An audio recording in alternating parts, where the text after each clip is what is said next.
Hello YouTube and welcome back to iTech Support. Today, in this short video, I will be showing you how to do a hard reset on your Motorola Moto One 5G Ace. So let's go ahead and get straight to the point.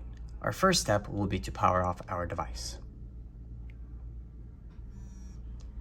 With our device powered off, click the volume down rocker and the power button both at the same time until we reach this screen.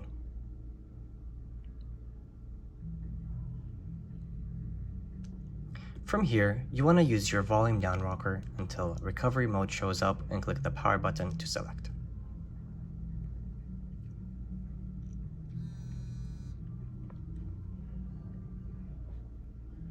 On the no command screen, tap the power button and the volume up button, and that will reach this page here.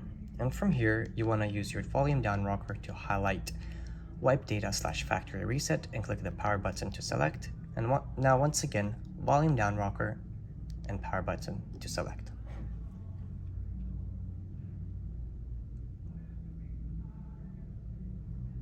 Once all that is complete, go ahead and tap your power button once and your system will reboot and you're all set.